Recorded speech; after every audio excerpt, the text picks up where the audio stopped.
ذرا اس سرکولیشن کو دیکھیے، اس سرکولیشن کو ذرا دیکھ لیجیے. یہ آدمی مطمئن نہیں ہے، ٹھیک ہے، اس نے پیسہ بینک سے نکال دیا، ٹھیک ہے، ایک دوسرے آدمی کو اس نے پیسے دے دیا، کوئی چیز لے لی.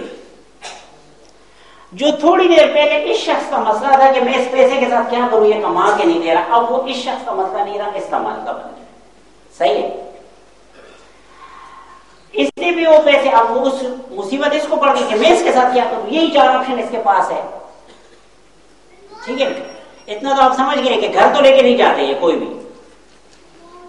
یہ کسی اور کے پاس چلا گیا، وہ کسی اور کے پاس چلا گیا. جو آخری آدمی تھا اس کے پاس اس کے سوا کوئی آپشن نہیں کہ اس کو بینک ہی میں رکھ.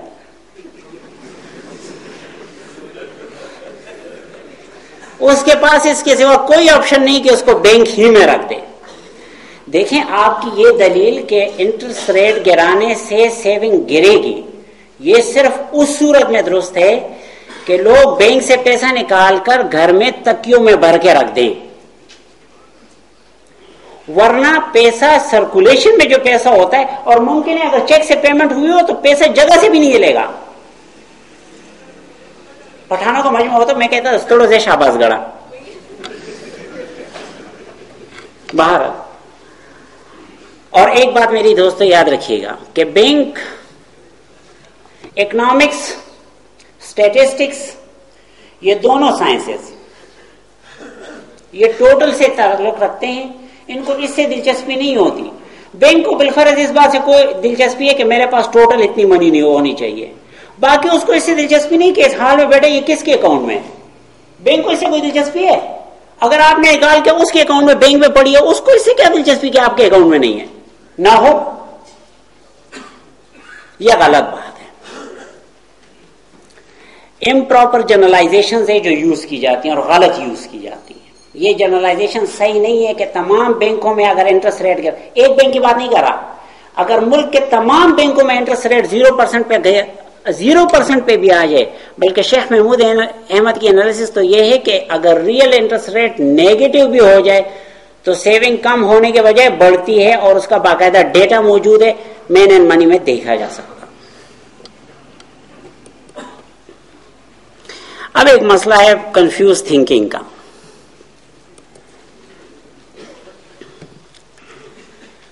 We think that interest is a religious problem of fundamentalist Muslims only.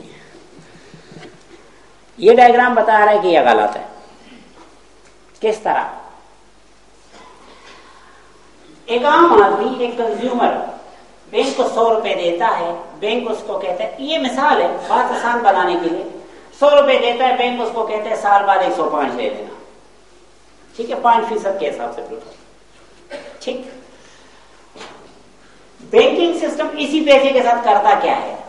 یہ ایک آدمی نہیں، بہت سارے لوگوں کے پیسہ آ جاتا ہے. بینکنگ سسٹم اسی 100 روپے کو گورنمنٹ کو دیتا ہے، کہتے ہیں مجھے سال بعد 110 دو گے. صحیح. مینوفیکچرر کے ساتھ بھی یہی کرتا ہے، اس کو دیتا ہے، کہتے ہیں سال بعد 110 دو گے ہر 100 پر. ہول سیلر کے ساتھ بھی یہی کرتا ہے، ریٹیلر کے ساتھ بھی کرتا ہے. بلکہ ایک سپلائر مجھ سے رہ گیا اس مینوفیکچرر کا، وہ کل سر طاہر الابلاغ صاحب نے، ڈاکٹر طاہر الابلاغ صاحب نے بہت اچھی طرح بتا دیا. اب اور سے سنیں، اگر اس کو یہ پیسہ بغیر سود کے ملتا تو اس کا خرچہ گورنمنٹ کو جو پے کرنا پڑتا وہ 100 ہوتے، 110 نہ ہوتے، اس پہ خرچہ بڑھ گیا.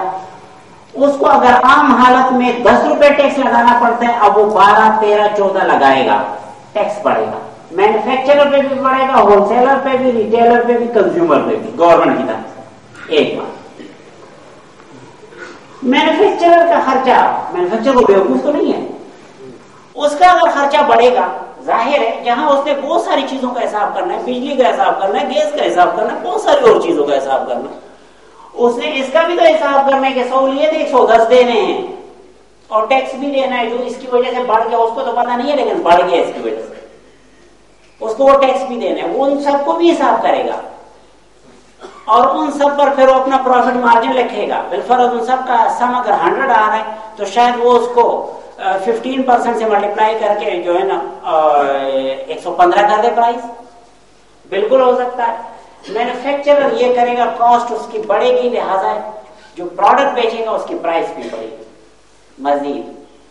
ہول سیلر بھی یہی کرے گا، ریٹیلر بھی یہی کرے گا.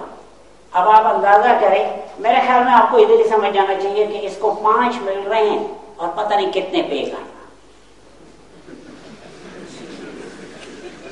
5 مل رہے ہیں، پتہ نہیں پے کتنا کر رہا ہے. ہر 100 پہ اگر ہم پر یونٹ بات کریں، ہر 100 پہ اس کو 5 مل رہے ہیں، لیکن ہر 100 پہ جو پے کر رہا ہے نا اس کی پتہ نہیں کیا حال ہے.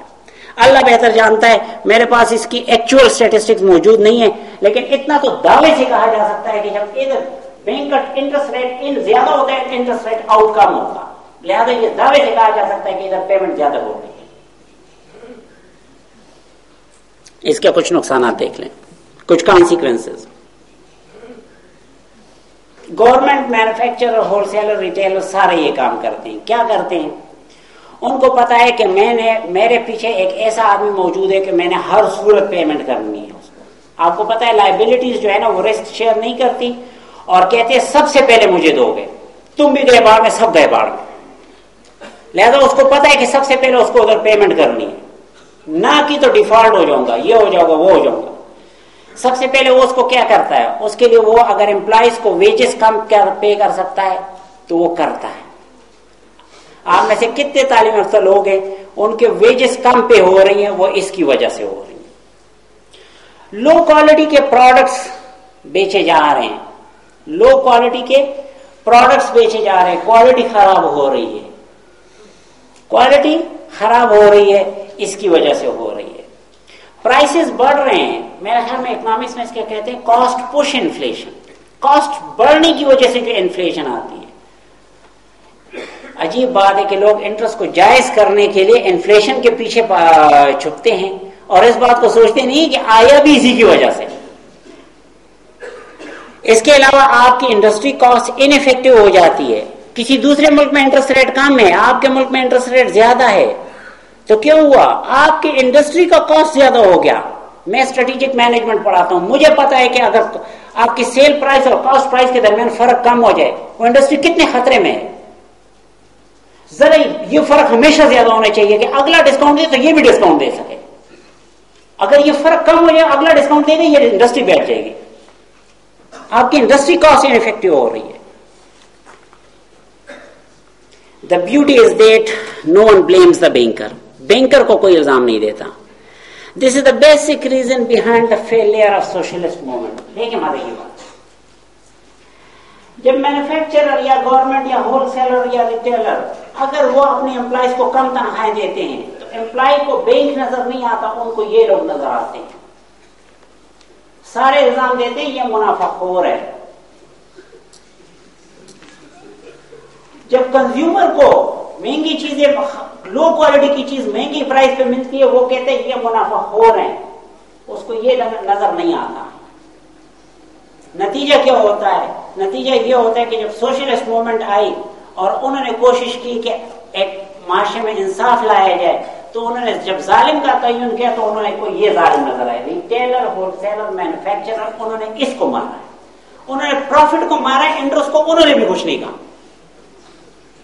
انہوں نے پروفٹ کو مارا ہے. اور آپ کو پتا ہے پروفٹ وہ اصل چیز ہے جس کی وجہ سے انسان حرکت میں آتا ہے. پروفٹ ختم ہوا تو پورا انقلاب، جو اتنی ساری لوگوں کی قربانیاں تھی، وہ ساری قربانیاں ضائع ہو گئی، سب کچھ ضائع ہو گیا.